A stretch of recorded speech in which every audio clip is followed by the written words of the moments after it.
Sabbath to everyone again. I'd like to welcome visitors from South America. I think we have lots of visitors from South America, from Colombia and from Brazil. A big team from Brazil. Welcome to our church. ようこそいらっしゃいました。コロンビアと、ブラジルからいらっしゃる。Yeah, unfortunately, our church has less young people because all the young people went to Japan for a mission trip. 今ちょっと3週間ほど若い若者がいないので、とても寂しいですけれども。Yeah, they'll be back in 2 weeks. 2週間後に、青年たち戻ってきます。Yeah. But anyways, very happy to have everyone, members, the long-time visitors, and those who are visiting for the first time. 皆さんようこそいらっしゃいました。Okay, so thank you, Mayuko-san, for translation. It's always a big help.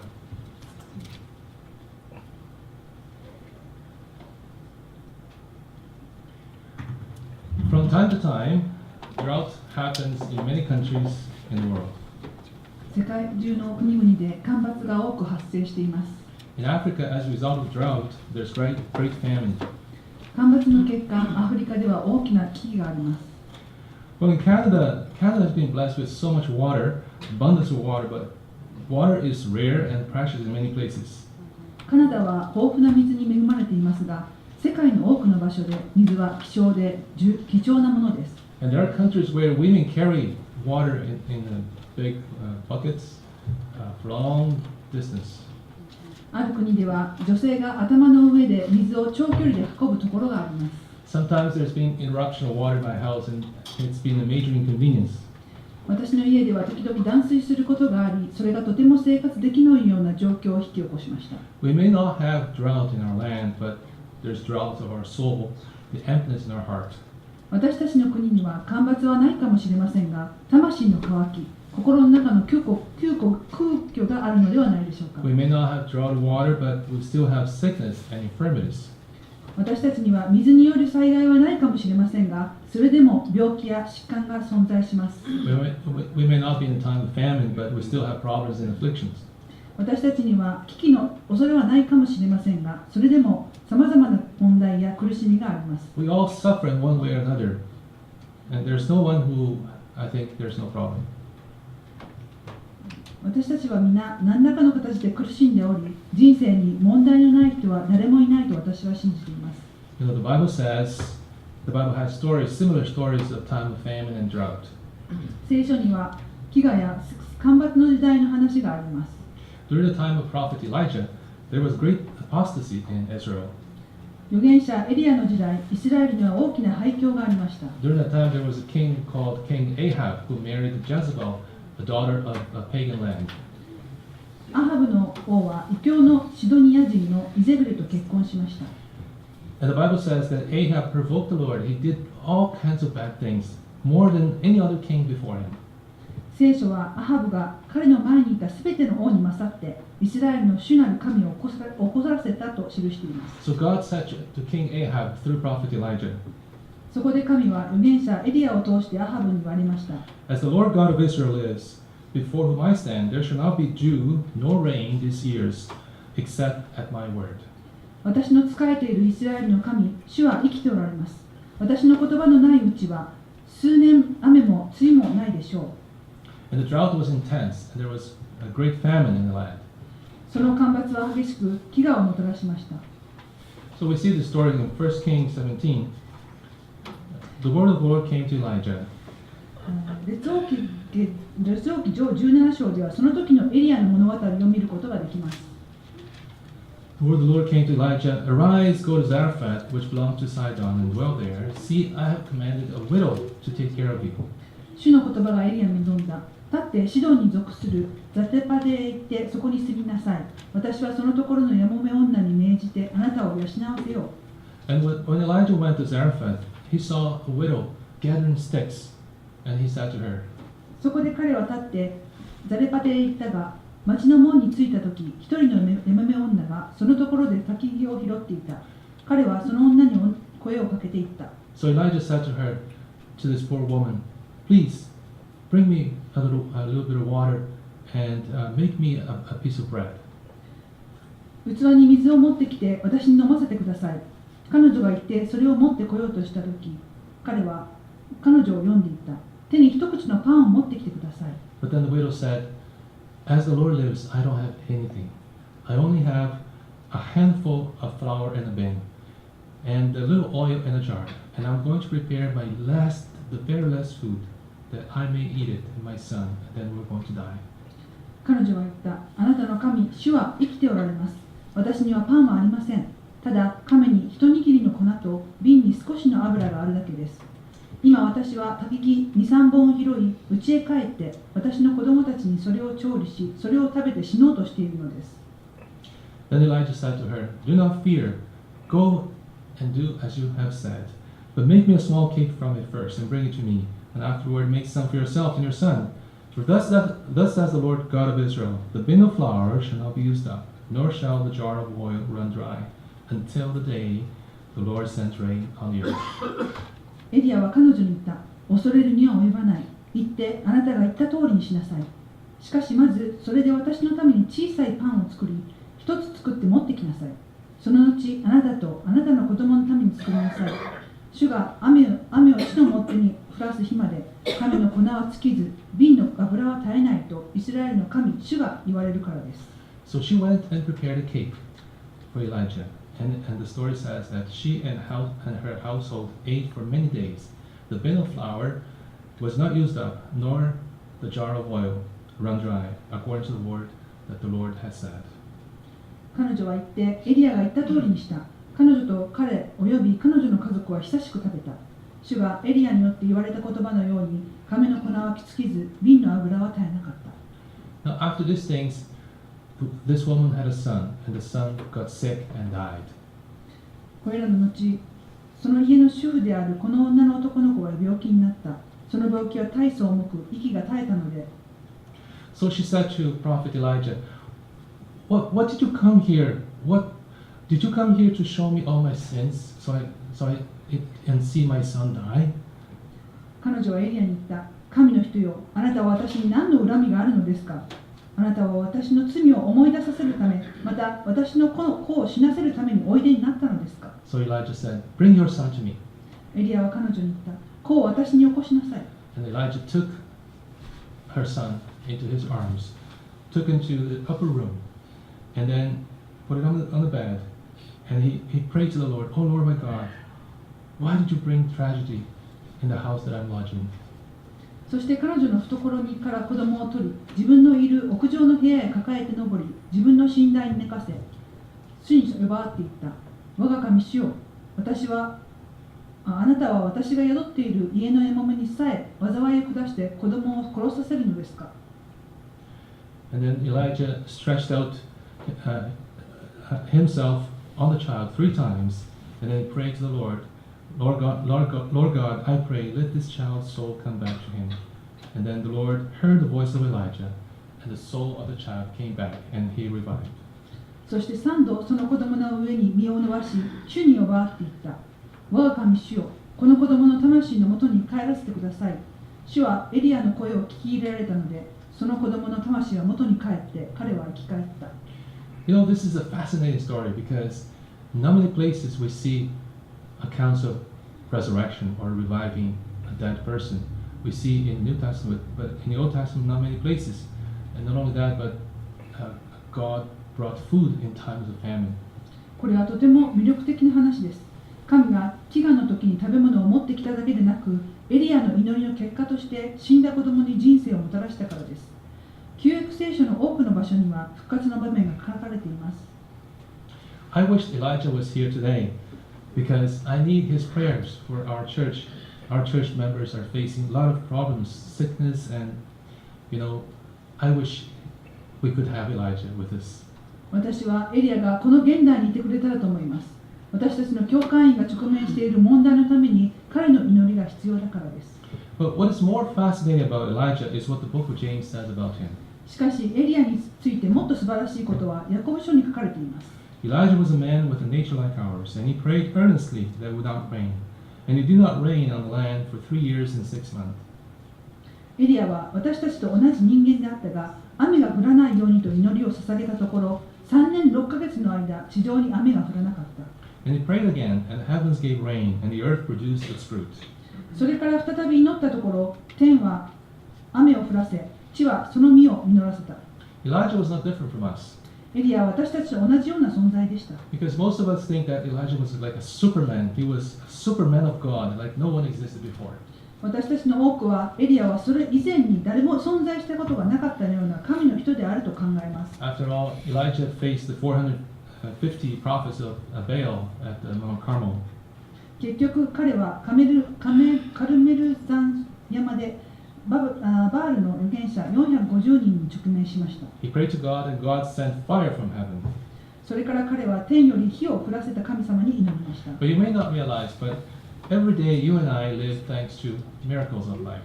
あなたは気づかないかもしれませんが、毎日皆さんや私は人生の奇跡のうちに生きています。You may not sound dramatic as the Mount Carmel, but if God was not preserving us, we would not have life every day.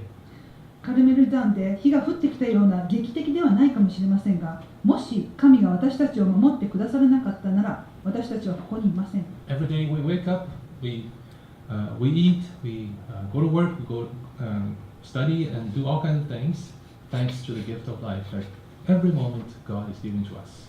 私たちは毎日、私たちの生活のすべての瞬間において、神様から私たちの人生への贈り物のおかげで目を覚まし、仕事をし、食べ、すべてをなすことができます。Soon after the Mount Carmel experience, the Mount Carmel showdown, Queen Jezebel gave order to hunt down Elijah and to find him and kill him. カーメル山の対決の直後、エゼイエル女王はエリアを捕らえて殺せと命じました。So Elijah, after all this experience, he's so scared and depressed. 彼は怖がって落ち込んで助かりたいがために荒野に走っていきました。Similarly, we do not realize how much God is taking care of us, and we at times fear for our lives and run scared. 同様に私たちは神様がどれくらい私たちを見守ってくださっているかに気づかず、私たちは人生に恐れをなして怖がり逃げてしまうのです。The story of Elijah is told by Jesus, is referenced by Jesus. エリアの物語は福音の中でイエスによって参照されています。Jesus says, "Assuredly I say to you, no prophet is accepted in his own country." それから言われた、よく言っておく、預言者は自分の郷里では歓迎されないものである。But I tell you truly, many widows were in Israel in the days of Elijah, when the heavens was shut up 3 years and 6 months, and there was a great famine throughout the land.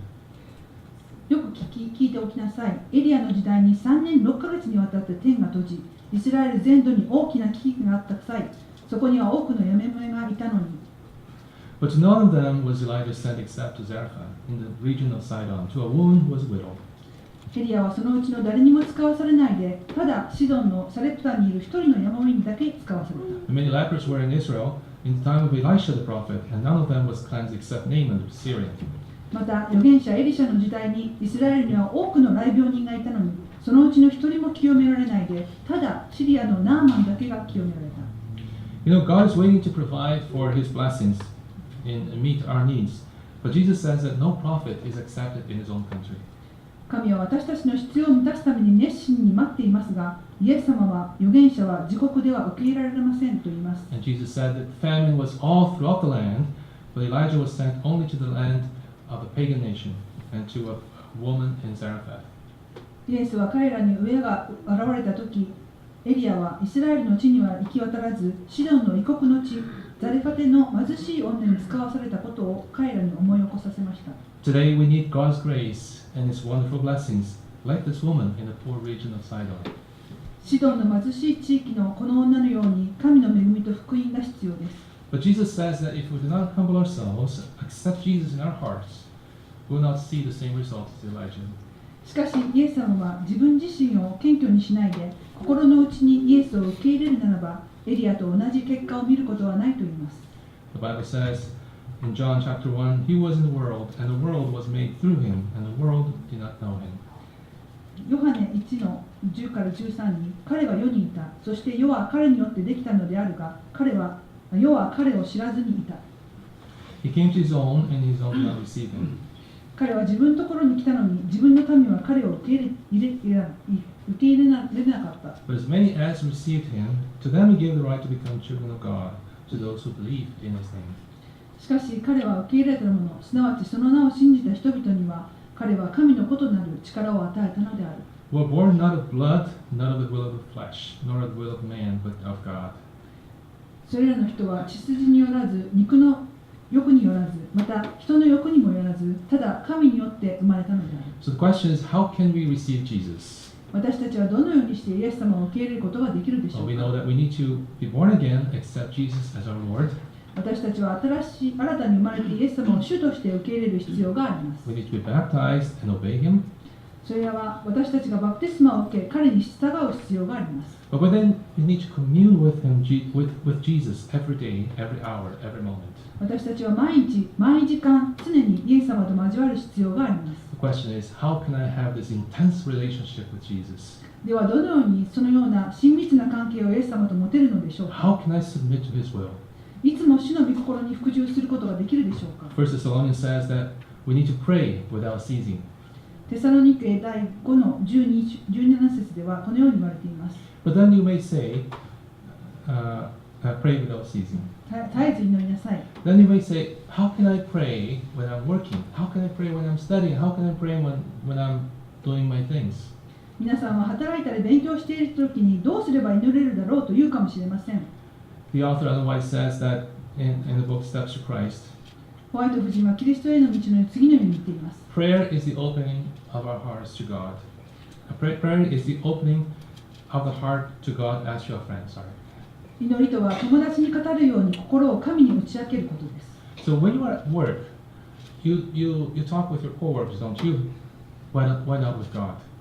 あなたが仕事をしているとき、あなたは同僚と話します。神様と一緒にいることはできないのでしょうか。 And when you're studying at school, you talk with your classmates or with your buddy or with your friends. Why not with God? あなたが勉強しながらクラスメートと話すなら、神様と一緒にいることはできないのでしょうか。 And when you have a break, you talk with your family or with your friend. Why not with God? 休んでいるときにあなたは友人や家族と話します。神様と一緒にいることはできないのでしょうか。 So every moment of our lives, we need to learn to talk with God, talk with Jesus as your friend.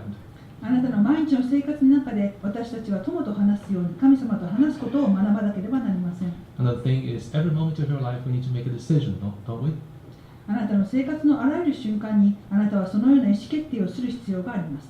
We always need to make a decision, sometimes easy, other times more difficult. あなたはいつでもそれを決める必要があり、それは時には容易であり、時には困難となります。 And when we make decisions, we consult friends, don't we?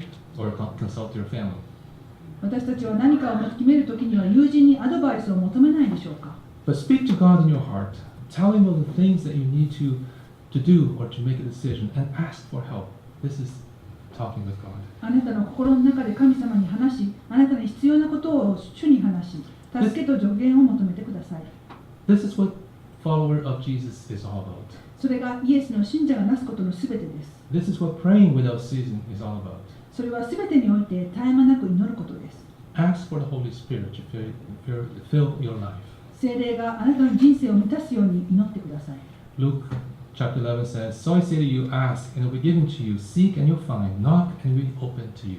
ルカ11章 9節から13節に、そこで私はあなた方に言う、求めよ、そうすれば与えられるだろう。探せ、そうすれば見出すであろう。門を叩け、そうすれば開けてもらえるだろう。For everyone who asks, and he who seeks finds, and to him who knocks, it will be opened. すべて求める者は得、探す者は見出し、門を叩く者は開けてもらえるからである。If a son asks for bread from any father among you, will he give him a stone? Or if he asks for a fish, will he give him a serpent instead of a fish? あなた方のうちで父である者は、その子が魚を求めるのに、魚の代わりに蛇を与えるだろうか。Or if he asks for an egg, will he offer him a scorpion? 卵を求めるのに、サソリを与えるだろうか。If you then, being evil, know how to give good gifts to your children, how much more will your heavenly Father give the Holy Spirit to those who ask him? このようにあなた方は悪いものであっても、自分の子供には良い贈り物をすることを知っているとすれば、天の父はなおさら求めてくる者に聖霊をくださらないことがあろうか。Now let's go back to the story of Elijah. The prophet Elijah ends, his story ends when he's taken up to heaven. 預言者エリアの驚くべき物語は、彼が天国に連れられていくことで終わります。So it was when they crossed over, Elijah said to Elisha, Ask, what may I do for you before I am taken away from you? And Elisha said, Please let a double portion of your spirit be upon me. 彼らが渡ったとき、エリアはエリシャに言った。私が取られてあなたを離れる前にあなたのしてほしいことを求めなさい。エリシャは言った。どうぞあなたの霊の2つの分を私に継がせてください。You've asked a hard thing. Nevertheless, if you see me when I'm taken from you, it shall be so for you, but if not, it shall not be so. エリアは言った。あなたは難しいことを求める。私が取られてあなたを離れるのを見るならばそのようになるであろう。しかし見ないならばそのようにはならない。Then it happened as they continued on and talked, suddenly a chariot of fire appeared with horses of fire and separated the two of them, and Elijah went up by a whirlwind into heaven. 彼らが進みながら語っていたとき、火の車と火の馬が現れて2人を隔てた。そしてエリアはつむじ風に乗って天に昇った。So after Elijah was taken up to heaven, Elisha becomes his successor. エリアが天に昇った直後にエリシャは彼の後継者となり、エリアの使命を継承します。And it's interesting that Elisha performs very similar miracles. エリシャは神の人と同様に奇跡を行います。So a certain woman of the wives of the sons of prophets cried to Elisha, saying, My husband is dead, and there are creditors coming to take my kids to be slaves. 預言者の友柄の一人の妻がエリシャに呼ばわって言った。私のしもべである私の夫が死にました。ご存知のようにあなたのしもべは主を恐れるものでありましたが、今、関主が来て私の2人の子供を取って奴隷にしようとしているのです。So Elisha said to this woman, What can I do for you? Bring me jars of oil. What do you have in the house? Bring some, Your maidservant has nothing in the house but a jar of oil. エリシャは彼女に言った。あなたのために何をしましょうか。あなたの家にどんなものがあるか言いなさい。彼女は言った。一瓶の油のほかは、はしための家には何もありません。Then Elisha says, Quick, gather all the vessels of oil that you have. If you don't have enough, go to your neighbors and find all the vessels that you can borrow. 彼は言った。他へ行って隣の人々から器を借りなさい。空いた器を借りなさい。少しばかりではいけません。And when you come in, you shut the door behind you and your sons. Then pour into all those vessels and set aside the full ones. そして家に入っていって、あなたの子供たちと一緒に戸の内に閉じこもり、そのすべての器に油を注いでいっぱいになったとき、一つずつそれを取り除けておきなさい。So she went from him and shut the door behind her and her sons, who brought the vessels to her, and she poured it out. 彼女は彼を離れて去り、子供たちと一緒に戸の内に閉じこもり、子供たちの持ってくる器に油を注いだ。Now it came to pass when the vessels were full, that she said to her son, Bring me another vessel. And he said to her, There's not another one. So the oil ceased. 油が満ちたとき、彼女は子供にもっと器を持ってきなさいと言ったが、子供が器はもうありませんと言ったので、油は止まった。Then she came and told the man of God, and he said, Go, sell the oil and pay your debt, and you and your sons live on the rest. そこで彼女は神の人のところに告げたので、彼は言った。行って、その油を売って負債を払いなさい。あなたとあなたの子供たちはその残りで過ごすことができます。So this story is very similar to the one Elijah experienced in Zarephath, where she miraculously fed in the famine. Yeah. エリシャはザテパテの貧しい未法人に食事を与え、食べ物が全くない貧しい女性に奇跡を養いました。So Elisha says to fill all vessels, even borrowing what she did not have. エリシャは器がないなら借りたものであっても全ての器にいっぱいにすると言いました。And then God filled all the vessels with oil. 神は全ての器を油で満たしました。And unfortunately, those were all that she could find. 残念なことに、それらの器は彼女が見つけることの全てでした。If she had more, she would get even more oil. もし彼女がもっと器を持っていれば、彼女はさらに油を得たでしょう。 I think this is a very important lesson to us. Oil is a symbol of Holy Spirit, and there's no limit on how much vessels God can fill. 油は聖霊を象徴しています。私たちの器はどれがだけ聖霊で満たされているかについての制限はありません。You know, God's blessing works this way. You ask for so much, you get what you ask. それが祝福される方法です。あなたが多く求めれば、あなたが求めた分だけ得るのです。You ask for more, God will give you more. あなたがもっと尋ねれば、より多くを得るでしょう。But we need to trust God. We need to trust and have faith that God will give it. あなたは神が与えられるものを信じて、それに対する信仰を持たなければなりません。There's nothing impossible to God, is there? 神様には不可能なことはないのです。それとも不可能なこともありますか？ Jesus says, with men it is impossible, but with God, nothing. All things are possible. イエスは彼らを見つめて言われた。人にはそれはできないが、神には何でもできないことはない。After this, Elisha performs another similar miracle that Elijah did, which is reviving a dead person. その後、エリシャは死んだ子供を復活させるために同様の奇跡を行います。One day, Elisha spent a night in a house of a Shunammite woman, エリシャはシュネムの女性の家に泊まりました。and she had no son, she had no child. So Elisha said, as gratitude because you were nice to me, you're going to bear a son. 彼女には息子がいなかったので、感謝の印として彼女に息子が与えられると告げました。1 year later, she conceived a son, but unfortunately, her son got sick and died.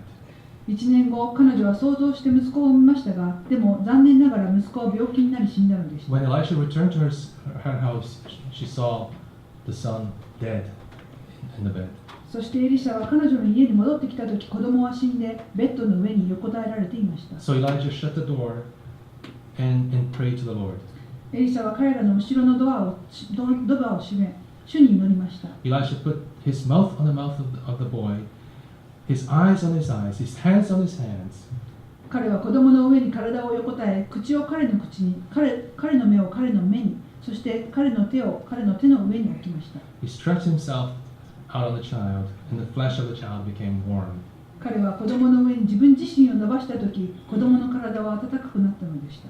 The miracles of the vessels and the oil tell us that God is willing to give according to our faith. 器と油の奇跡は、神が私たちの信仰に従い、喜んで与えてくださることを私たちに伝えています。How much do you think God can give you? あなたは神様がどれぐらいあなたに与えることができると思いますか？あなたは神様がどれぐらいあなたのためにことをなされると思いますか？ Let us trust and believe God. God is willing to give us the very best, but nothing but the best. But we need to have faith and believe that He can do. あなたは神様を信頼し、主があなたのために最善を尽くされると信じ、最高のものしか主はお与えにならないと信仰を持ちつつ、彼を信じる必要があります。Because God can revive even a dead person. 神は死んだ息子をも復活させることができるからです。Now the story of Elijah is coming to an end, and Elisha himself gets sick, and he was near death. And Elisha wanted to teach the king of Israel to trust God in times of fear, because he was so fearful of the surrounding enemies of Israel.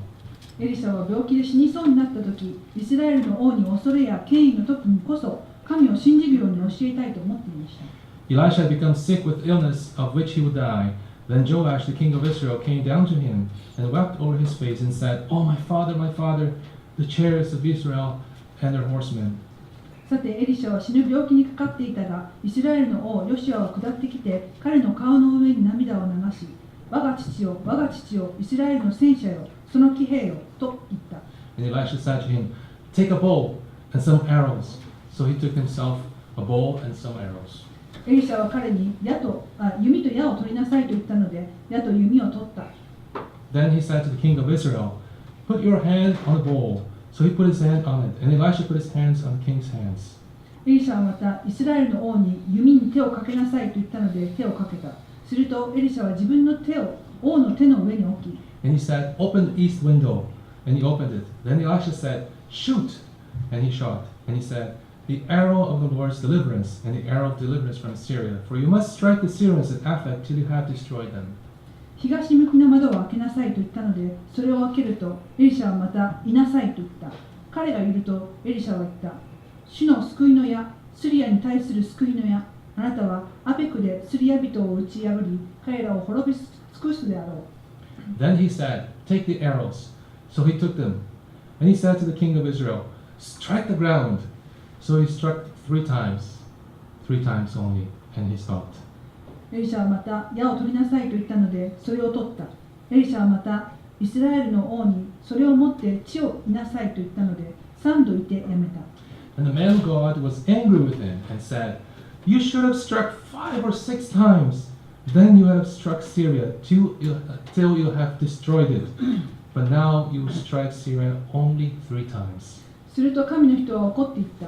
あなたは5度も6度もいるべきであった。そうしてならあなたはスリアを打ち破り、それを滅ぼし尽くすことができたであろう。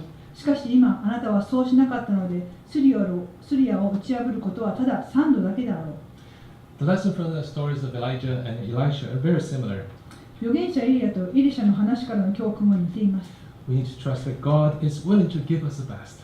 私たちは神様が私たちに最高のものを喜んで提供してくださると信じる必要があります。We need to believe that God is willing and God is capable of turning what seems impossible to us into reality. また神様は不可能と思われることを現実になしてくださると信じる必要があります。And God will grant our petition if we allow Him. もし神様を受け入れるならば、神様は私たちの願いを聞き入れてくださいます。Jesus said that due to their unbelieving heart, not only Israel did not receive any miracle during the time of drought and famine, but Nazareth, the city of Nazareth, did not receive anything from Jesus. イエス様を信じられなかったために、ナザレの人々はイエス様から何も受けることができませんでした。それはイスラエルの国が干ばつや飢餓の時に神様からの奇跡的な助けを受けなかったのと同様でした。The Bible says that Elijah was a man with nature like ours, and he prayed, and God answered his prayers. エリアは私たちと同様の人でしたが、彼が祈り、神様はその祈りに応えてくださいました。You know, miracles are happening every day in our lives. We just don't realize. 私たちは日々の生活の中でなされている神様の奇跡について知ることはできません。But I know that we still need many things. We need God today. 私は今日、神様から多くの助けを受ける必要があることを知っています。So let's pray earnestly like Elijah and Elisha. エリシャとエリアのように真剣に祈りましょう。Let's walk with God. Let nothing separate us from the love of God. 神様と共に歩みましょう。私たちを神様の愛から隔てるものはありません。Like Elijah and Elisha, Paul experienced walking every day with God. エリアとエリシャのようにパウロは毎日神様と共に歩みました。 He said that nothing can separate us from the love of Christ. 彼は何者も私たちをキリストの愛から隔てることはできないと宣言しました。Who shall separate us from the love of Christ? Shall tribulation, distress, persecution, famine, nakedness, peril, or sword? 誰がキリストの愛から私を離れさせるのか、困難か、苦難か、迫害か、飢えか、裸か、飢饉か、剣か。As it is written, For your sake we are killed all day long. We are accounted as sheep for the slaughter. 私たちはあなたのために終日死に定められており、ほふられる羊のように見られていると書かれている通りである。Yet in all these things we are more than conquerors through Him who loved us. しかし私たちを愛してくださる方によって私たちはこれらすべてのことにおいて勝ち得て余りがある。For I am persuaded that neither death nor life, nor angels nor principalities nor powers, nor things present nor things to come. 私は確信する。死も生も天使も支配者も現在ものものも将来のものも力あるものも Nor height nor depth, nor any other created thing shall be able to separate us from the love of God which is in Christ Jesus our Lord. 高いものも深いものもその他どんな被造物も私たちの主キリストイエスにおける神の愛から私たちを引き離すことができないのである。 Paul continuously walked with God, with Jesus. パウロはとどまることなくイエス様と共に歩みました。 And at the end of his life he said, 彼は人生の終わりにこう言いました。 For I've already been poured out as a drink offering, and the time of my departure is at hand. 私はすでに自身を犠牲として捧げている。私が世を去るべき時は来た。 I fought a good fight, I've finished the race, I've kept the faith. 私は戦いを立派に戦い抜き、走るべき工程を走り尽くし、信仰を守り通した。 Finally, there's laid up for me the crown of righteousness, which the Lord, the righteous judge, will give to me on that day, and not to me only, but also to all who have loved his appearing. 今や義の冠が私を待っているばかりである。かの日には公平な審判者である主がそれを授けてくださるであろう。私ばかりでなく、主の出現を心から待ち望んでいたすべての人にも授けてくださるであろう。My dear friend, if you have not walked with God, ask Jesus to come into your heart. 皆さん、もしあなたが神様と共に歩んでいないなら、イエス様にあなたの心に来てくださるように頼んでください。Ask Him to be with you every day あなたと日々共にいてくださるように尋ねてください。 and talk with Him as to a friend. 友人と話すように主と話してください。 You know, all the signs in the world are telling us that Jesus is coming again. 世界で見られるすべての出来事は、イエス様がすぐに来られることを私たちに伝えています。 Jesus is coming soon to take His friends home, to mansions that He's preparing for us. 主は再び友を家に連れて行こうと用意された邸宅に友を連れて行きます。 You may conquer the whole world, but if you lose your soul, if you lose eternal life, all is useless. あなたは全世界を降伏することができるかもしれません。永遠の命を失うなら、すべてが役に立ちません。 Jesus is coming. Are you prepared? イエス様は来られます。あなたは準備ができているでしょうか。 I'd like to share a story by Pastor Mark Finley. He preached about his experience in Rwanda.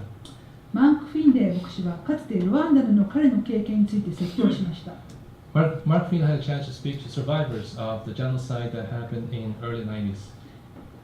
彼は90年代初期に起こった大量虐殺の生存者と話す機会を得たのでした。 You know, in Rwanda, almost everyone lost somebody in the family, a husband, a wife, a children. Somebody was killed in the genocide.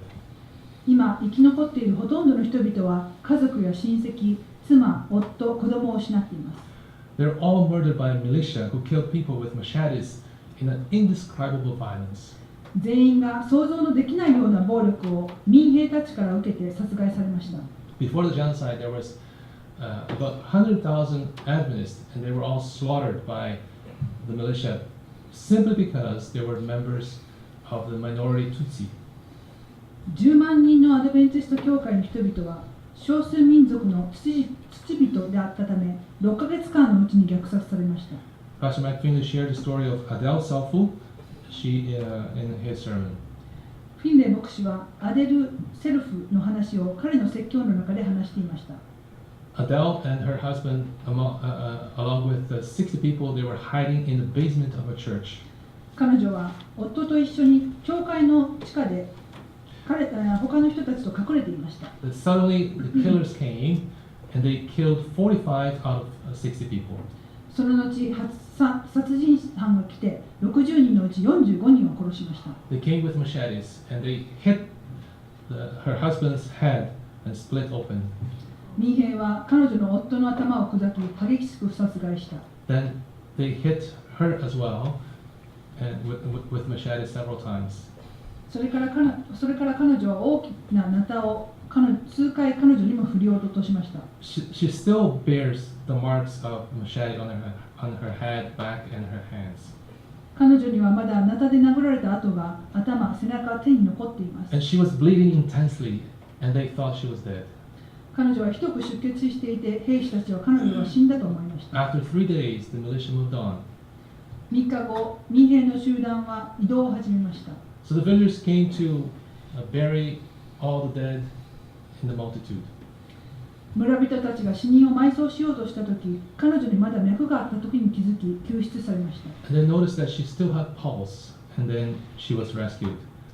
And the country was finally liberated when the army from neighboring country of Congo entered Rwanda. この国、近隣のコンゴから来た軍隊によって最終的に解放されました。 So the Congolese army built prisons and gathered all the militias and imprisoned them. また、殺人犯たちをすべて収容するために刑務所も建てられました。 This lady spent three years in and out of the hospital, and finally she recovered from the attack. 彼女は3年間入退院を繰り返し、大きな怪我から回復しました。 Once the country stabilized, she made the decision to not live in bitterness. 国が安定したところ、彼女は恨みや悲しみの中で生きないという決断をしました。 Because she knew that Jesus is coming soon, so she had this desire to minister even to these killers. 彼女はイエス様がすぐ再び来られることを知っていたので、殺害者たちに教えなければなりませんでした。 So she went to this prison where the killers were held, and she began to teach the Bible to them. 彼女は殺人犯が投獄された刑務所に行き、聖書を教え始めました。Then one young man began to kiss her feet, and this young man asked for forgiveness. そして彼らの若者の一人が彼女の足にキスを始め、許しを求めました。It happened to be the very one who killed her husband and hit her with machete several times. それは大きなナタで彼女の夫の頭を割って、夫の人生を取り去り、また彼女を襲った若者だったのです。How could she ever forget him? She never expected she would meet him again. 彼女はどうして彼を忘れることができるでしょうか。彼女は彼を会うことになろうとは考えもしませんでした。All the traumatic experience, the massacre, the genocide, instantly came back to her.